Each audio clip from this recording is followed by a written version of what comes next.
Bonjour, je te partage une excellente opportunité de bourse pour les États-Unis, mais ces bourses sont destinées uniquement aux femmes. Donc, si tu as une amie, si tu as une connaissance qui peut être intéressée par les études supérieures aux États-Unis, tu peux partager cette vidéo avec elle. Aujourd'hui, on a le 2 août 2022. La bourse, elle vient d'être lancée et tu as jusqu'au 15 novembre pour pouvoir postuler. Donc, tu as encore assez de temps pour pouvoir postuler. Donc, n'hésitez pas à partager largement la vidéo avec vos connaissances qui cherchent des opportunités pour aller étudier aux États-Unis. C'est une bourse, donc tout est pris en charge si tu obtiens l'une de ces bourses. Une chose qui est déjà intéressante dont je vais parler, quand on parle de bourse, c'est vrai que c'est l'excellence, c'est les meilleurs. Donc, mais cela ne t'empêche pas à soumettre ta candidature parce que la plupart du temps, tu n'auras pas à débourser de l'argent pour pouvoir postuler. Donc, autrement dit, si on ne te retient pas parmi les finalistes ou bien les gagnants, en ce moment, tu ne paies pas quand même de l'argent. Donc, tu n'as rien à perdre à essayer, à postuler, à envoyer ton dossier. Mais avant d'aller plus loin, je te demande de t'abonner à ma chaîne parce que je vais parler d'autres bourses pour la Belgique, pour l'Allemagne. Et dès que je trouve des opportunités comme ça, je partage avec vous sur ma chaîne pour que les gens qui ont envie d'approfondir leurs connaissances de base, leur premier diplôme universitaire, puissent pouvoir postuler à ces bourses qui sont disponibles et puis parfois pour lesquelles on ne trouve pas toujours de candidats. Donc, la façon dont je vais procéder, je vais aller sur la page de la bourse directement. C'est en anglais, donc je vais parcourir la page avec vous pour que vous voyez tous les critères. Mais toi-même, si tu veux postuler, tu peux reprendre ce lien-là. Je vais mettre le lien dans la description de la vidéo aussi pour que tu puisses reprendre le lien terre à terre, relire les conditions et puis pouvoir constituer ton dossier. Comme je l'ai dit, tu as jusqu'au 15 novembre pour pouvoir postuler. Donc, ne bouge pas, je vais aller directement sur la page de la bourse et comme ça, on parcourt ça ensemble. Donc, c'est une bourse qui est en fait organisée, initiée par des femmes universitaires américaines. Et cette bourse est destinée à tout le monde, sauf aux Américains. Donc, même si tu es sur le sol américain et tu es d'une autre nationalité, tu peux toujours postuler. Mais il y aura une attention particulière pour les candidatures des gens qui sont dans les pays en développement ou des pays émergents. Donc, ceux qui sont en Afrique ou dans certains pays émergents, c'est intéressant de postuler à ces bourses parce que vous serez mieux noté, vous serez mieux coté dans l'attribution de ces bourses.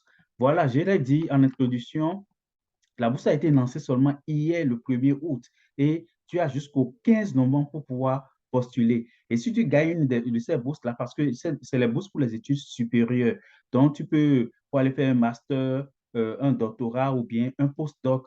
Donc, suivant là où tu es rendu dans tes études maintenant, tu peux postuler pour aller plus loin. Donc, quand tu gagnes une de ces bourses, tu peux avoir entre 20 000 à 50 000 dollars suivant tes besoins. Donc, quand tu vas postuler, tu vas exprimer tes besoins par rapport à ça. Si tu es retenu, on va t'accorder les bourses en conséquence. Donc, je l'ai dit, c'est pour les gens qui sont, même si tu es aux États-Unis, tu es une femme, tu es aux États-Unis, tu n'es pas citoyen américain, tu peux postuler. Mais ce qu'ils recherchent aussi, c'est les gens qui sont en dehors des États-Unis, qui souhaitent venir étudier aux États-Unis. L'une des conditions de base, on dit, c'est les gens qui ont comme un premier diplôme universitaire, parce que c'est les bourses d'études supérieures, niveau maîtrise, doctorat, postdoc. Donc, il faut avoir fait peut-être au moins la licence et la maîtrise avant de postuler à ça pour pouvoir approfondir tes études. Donc, je parcours avec toi J'ai parlé tout à l'heure de combien on peut t'accorder si tu as cette bourse. Donc, si tu postules, par exemple, au niveau master, tu auras 20 000 dollars, doctorat 25 000 dollars et puis postdoc jusqu'à 50 000 dollars. Mais tout cela sera déterminé par rapport à tes besoins réels quand tu auras postulé en ce moment.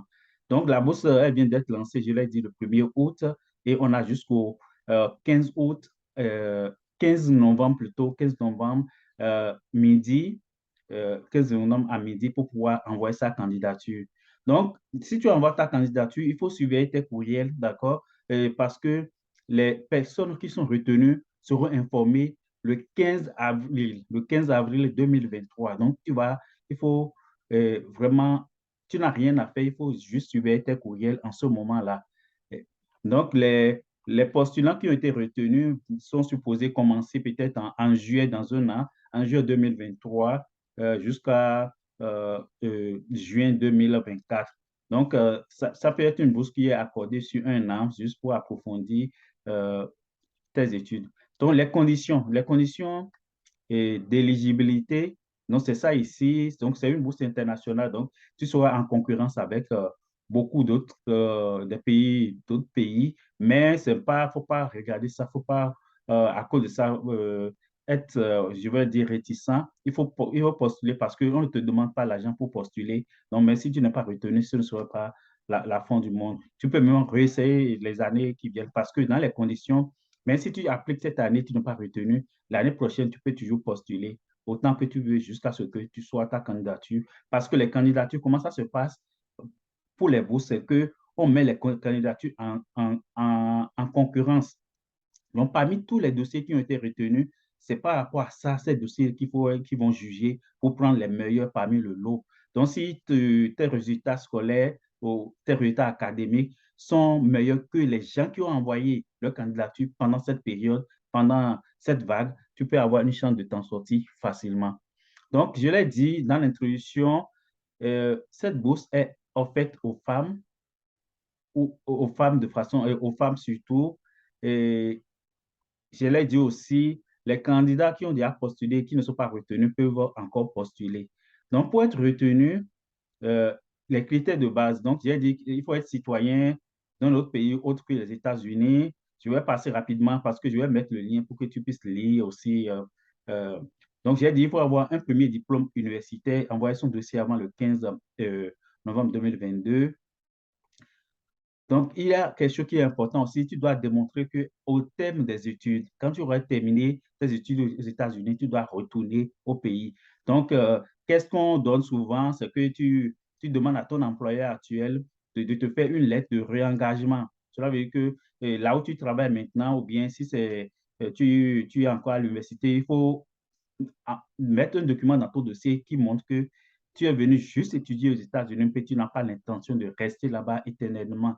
Donc, tu dois fournir un document qui prouve que à la fin de tes études, tu vas retourner dans ton pays d'origine. Parce que l'idée de la bourse, c'est de te donner des connaissances supérieures, de meilleures connaissances pour que tu puisses aller partager ces connaissances avec les gens, avec les étudiants, avec d'autres professionnels dans ton pays. C'était ça l'idée derrière ces bourses-là.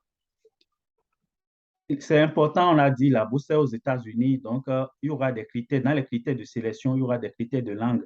Donc, il faut parler couramment, et il faut être bon à l'écrit comme à l'oral en anglais, parce que comme c'est une bourse qui est limitée, donc tu n'auras pas le temps d'apprendre l'anglais sur place. Donc, il faut avoir déjà un bon niveau d'anglais, et puis il y a des documents que tu dois fournir pour pouvoir prouver que tu parles couramment anglais pour que tu sois retenu.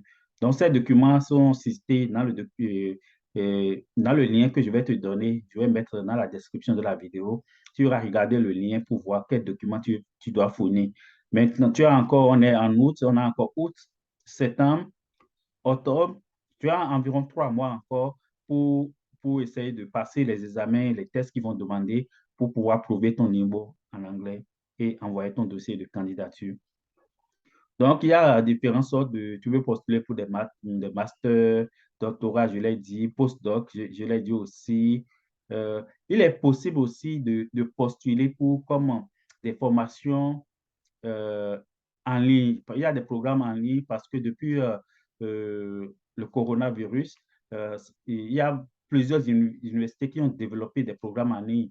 Donc, tu peux postuler aussi pour un programme en ligne. Donc, tu vas rester dans ton pays et puis avec une bonne connexion Internet, tu pourras suivre la formation, si tu es retenu, la formation à laquelle tu as postulé. Autre chose, parmi toujours les critères, donc, j'ai parcouru rapidement les critères parce que je vais te mettre le lien.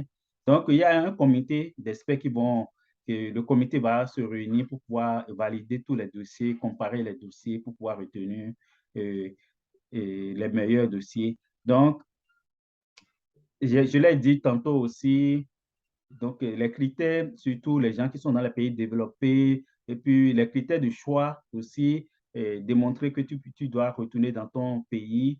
Tu as déjà un diplôme universitaire, tu es une femme, une femme, une jeune fille qui a déjà un diplôme universitaire. Euh, dans les documents que tu dois fournir aussi, il y a la liste qui est là. Tu dois proposer comment un avant-projet de recherche, parce que je suis en train de traduire au fur et à mesure que je vous commande ça. Il faut proposer un avant-projet de recherche. Donc, la pertinence de cet avant-projet de recherche-là, ça va jouer aussi dans ta sélection. Donc, tu vas montrer aussi que dans tes lettres de motivation que tu as besoin de ce soutien financier pour pouvoir faire ces études, soit arriver à démontrer que cette formation, cette qualification spécifique n'est pas disponible dans ton pays d'origine. Donc, il faut fournir des arguments dans ce sens pour aller de l'avant. Donc, ça, je te dis, ben, si tu as des questions, n'hésite pas à m'écrire pour que je puisse t'accompagner si tu veux vraiment postuler, puis tu as besoin d'un accompagnement spécifique. Donc, autre information, donc, qu'est-ce que la bourse va prendre en charge pour toi? Tes dépenses, les dépenses liées à la formation, tes dépenses, l'hébergement. Si éventuellement tu as les gens, je suppose qu'il y a une mère de famille, donc tu as laissé des enfants, tout ça, et si ils peuvent te donner comme une allocation familiale pour permettre de continuer par soutenir ta famille au pays pendant ta formation. Donc, il y aura aussi, la bourse va prendre aussi tes billets d'avion, ton billet d'avion. Et si pendant ta formation aussi, tu dois aller participer à un séminaire, tout ça, ils vont te fournir des billets d'avion pour aller euh, participer à ce séminaire. Autre chose, ici qu'il faut retenir, la bourse ne prend pas en charge un certain nombre d'éléments. Tu vas tout lire en détail, mais si tu dois acheter des équipements, peut-être quand tu veux acheter un ordinateur, la bourse ne va pas te donner de l'argent pour acheter un ordinateur. Donc, si tu en as un ordinateur portable, donc lors du voyage, si tu es retenu, c'est mieux de garder ton ordinateur. Si tu as, par exemple, si tu travailles avec un professeur dans ton pays, donc, s'il y a des frais à payer au professeur, la bourse ne prend pas ces dépenses en charge. Donc, il y a la liste qui est là. Tu pourras lire à la tête reposée pour avoir les détails. Je ne veux pas que la vidéo soit trop longue aussi parce que le document est disponible là euh, pour, pour lecture, pour pouvoir voir à tête reposée. Donc, les éléments qui restent, c'est des éléments que tu peux regarder et puis tu as des questions, tu peux me poser tes questions au fur et à mesure que tu lis et puis tu ne te retrouves pas sur certaines informations. Donc, il y a en bas, totalement en bas, un lien pour pouvoir postuler. Donc, ouais, avant d'aller, de commencer par postuler, c'est que tu as déjà réuni tous les documents dont tu auras besoin, tous les documents qu'ils ont demandé. Les documents sont prêts, là, tu vas postuler en ce moment. Donc, ce qu'on fait souvent, tu peux copier ce lien, mettre ça dans tes favoris sur ton ordinateur, le temps de regrouper tous tes documents et en ce moment, tu peux, donc n'oublie pas qu'ils vont te demander tes bulletins. Et ces bulletins, comme c'est aux États-Unis, il faut les traduire et les certifier. Et ça, il faut vérifier avec l'ambassade des États-Unis de notre pays pour voir qui, quel, euh, quel organisme est certifié dans ton pays pour pouvoir, je vais répéter, pour certifier les diplômes. Parce que la plupart du temps, ils ne reconnaissent pas, c'est pas si tu vas voir un maire ou bien un conseiller dans un petit village pour dire de certifier tes diplômes, peut-être ils vont refuser. Donc souvent, dans ces genres de bourses, les États-Unis ont des organismes partenaires qui certifient les diplômes. Donc il faut vérifier avec eux pour demander les numéros ou bien les contacts de ces organismes qui vont certifier tes diplômes avant que tu ne les envoies pour que ton dossier ton dossier reçoive l'attention nécessaire. Donc, je continue les détails. Ces détails-là, tu continues, tu vas lire tranquillement. Donc, je parlais tout à l'heure de ta connaissance en anglais. Donc, parfois, on peut te demander le TOEFL, c'est comme un test que tu dois passer qui permet de valider ton niveau en anglais oral, et écrit. Donc, tu peux passer le test. Si tu l'as déjà, ça va être un excellent point pour toi. Donc, tu vas gagner vraiment du temps dans la préparation de diplôme. Et pour aller vers la fin, donc voilà un peu tous les éléments importants qui sont là.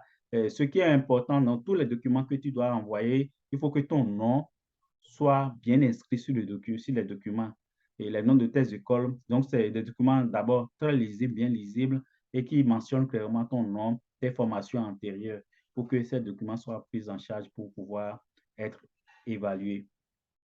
Donc, comme je l'ai dit, le lien, je vais mettre là pour appliquer, pour pouvoir postuler cela. Maintenant, si tu as des questions, tu peux écrire directement. Le courriel est là, tu peux écrire directement. Et puis, n'hésite pas aussi à me contacter pour pouvoir demander les informations supplémentaires.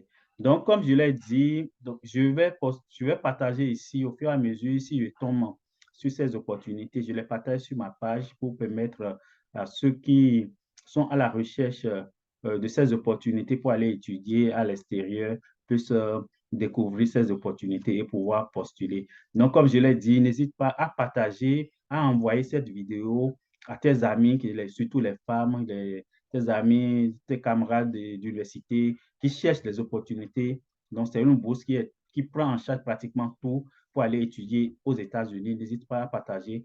N'hésite pas aussi à t'abonner à ma chaîne YouTube parce que si tu t'abonnes, chaque fois que je mettrai une nouvelle vidéo, tu auras une notification et puis tu viendras voir de quoi il s'agit et voir si c'est un sujet qui t'intéresse. Mon nom, c'est Jules Diossou. Donc, on se donne rendez-vous pour d'autres opportunités.